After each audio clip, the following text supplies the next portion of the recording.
What's up guys, Sleepz here with another episode of my Journey to an Ultimate Team. We're going to start this episode off in our transfer list. I'm basically selling on a bunch of random silvers and bronzes that I had in my club that were actually worth a little something thank you to League SBCs. The Zanetti that we were trading with in last episode actually also sold for 584,000 coins, which is slightly a bit of a bummer because if you look on the market now, he kind of goes for 600k plus. I could have made a little bit more, but nonetheless, we made 20,000 coins there. And in addition to that, after I sold all those silvers and bronzes, I made about 20,000 coins as well. So about 40k made in that transfer list, which isn't bad at all. I'll never complain about that. Now, the pack you're seeing now is our weekly Sunday pre-order pack, a 15k pack. We didn't get anything in it, as you guys saw. The best player being Adler, who back in the day was actually pretty good and one of my favorite Bundesliga keepers, but nowadays, not so much. Now, if you guys have a look at this, we did make Gold 1 in our weekend league, and honestly, I should have done better. If you guys came to the stream, there was a point where I was 20-5, guys, 20-5, meaning I had 15 matches, and all I had to do was win 9 of those 15 to make Elite 3. But at that point, guys, I was already I had to play 23 games in one day. And in the later stages, once I hit like game 14, game 15, I was just done. And my performances were kind of going downhill. And I did not manage to clutch out Elite 3, but I really should have had I paced myself a little bit better in this weekend league. But Gold 1 is always good. 50k to 100k packs, we're not going to complain. So moving on to today's matches, guys, we are now in Division 1. And I have 3 matches remaining and I'm on 13 points, meaning Division 1 title is completely impossible. So if we draw this game or win this game, that's going to be it for Division 1. We are going to get like 7,500 coins, I believe, for holding our place. So we're just looking to do that now. Hopefully get the win here and start fresh. And as you guys can tell by these clips, this game was extremely laggy.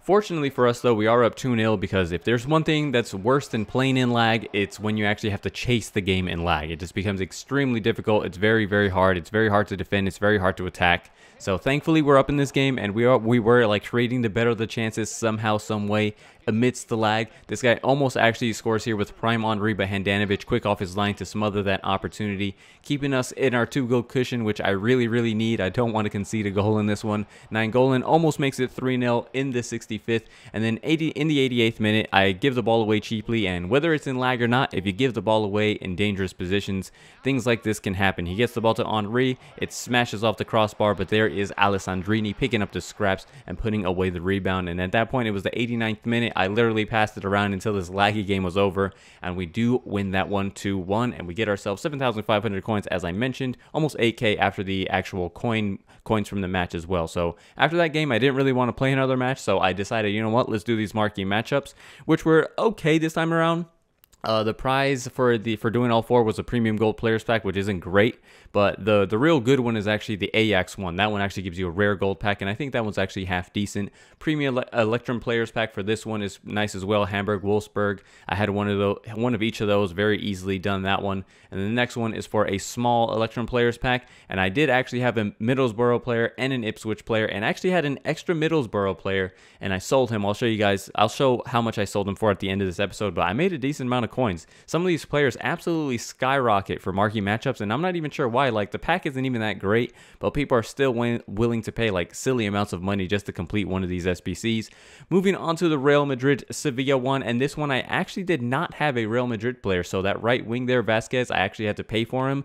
I paid 2,200 coins for him, but I did have a Sevilla player, and the rest of that was easy peasy. For that one, we do get a premium gold pack, or a jumbo premium gold pack, so 15k pack there, which isn't half bad at all. And now moving on finally to the last one, the Ajax PSV. And for this one, you actually didn't need players from Eredivisie apart from the PSV and Ajax ones, but you just needed a bunch of Dutch players. So I just crammed the squad full of Dutch players and just fitted chemistry as best as I could. That one's done, and that one got us the rare gold pack, which is a bit strange. You would think that you would get the better one for using a Real Madrid player. But anyway, marquee matchups complete, premium gold players pack, and now it is time to go ahead and open these. And as I mentioned, I think the last time around we did this marquee matchups, in this series, I have still yet to justify doing these marquee matchups, and it doesn't start well.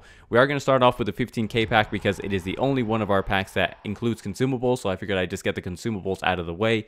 You guys see the best player we got was Ryan Bertrand, 80 overall, not a terrible player, but not what we're looking for in these packs. So as I was saying, the luck for marquee matchups just hasn't been there. I mean, I'm starting to genuinely consider not doing them anymore, and just instead of doing them, just selling on players for profit.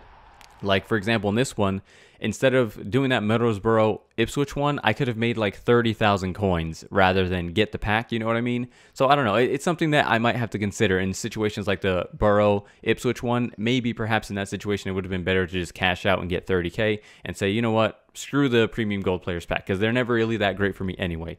So we finally do get a boards player though, guys, which is good.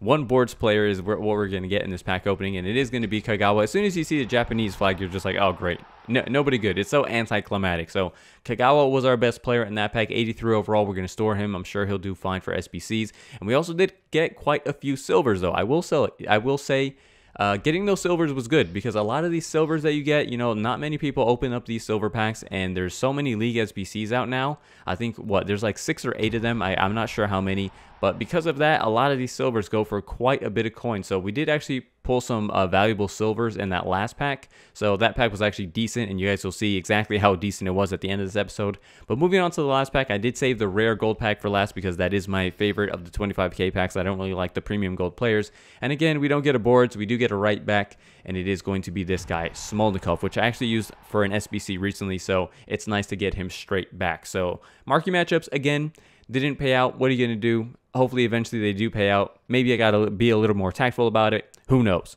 Moving on to today's signing, guys. This is where today's title comes from. It is going to be the Inform Pjanic, which we pick up for 125,000 coins. Now, he is not going to be replacing Mertens at cam. I just bought him at cam because that was the cheapest one available to me. He is going to be replacing Marquisio. Now, I haven't really liked Marquisio since signing him.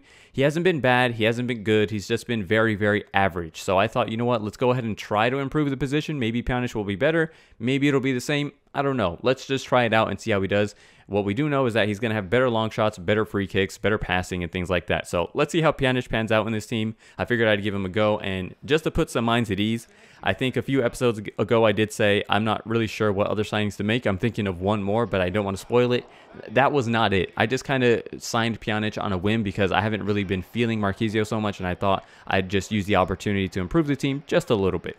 Anyhow, moving on to this match, you guys see he does go up 1-0 through Vidal. It was just a great pass. He was just wide open, and you expect him to score that every day.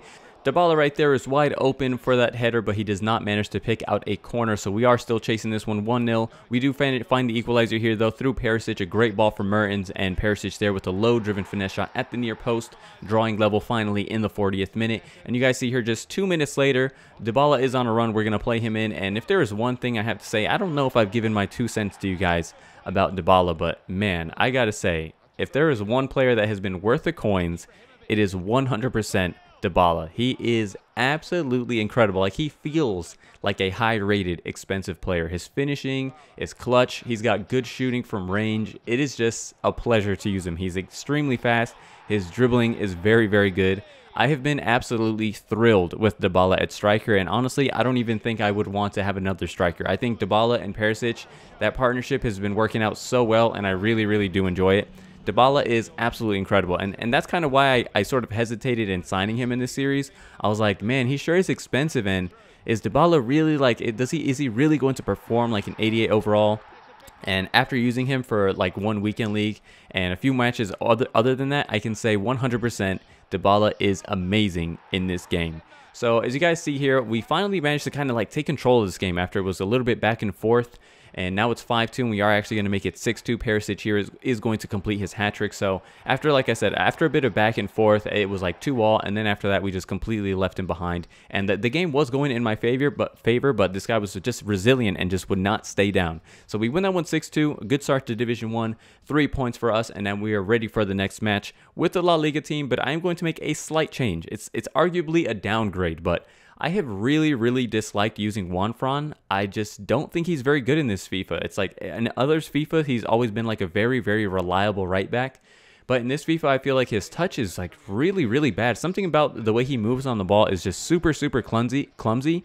And I just feel like it's an accident waiting to happen. So I'm like, you know what, let's just try DeMarcos. I already had him in my club, so it's just a straight swap. And hopefully DeMarcos is better because, like I said, very, very suspect defending and passing out of the back from Juanfran. So I'm glad to see him gone.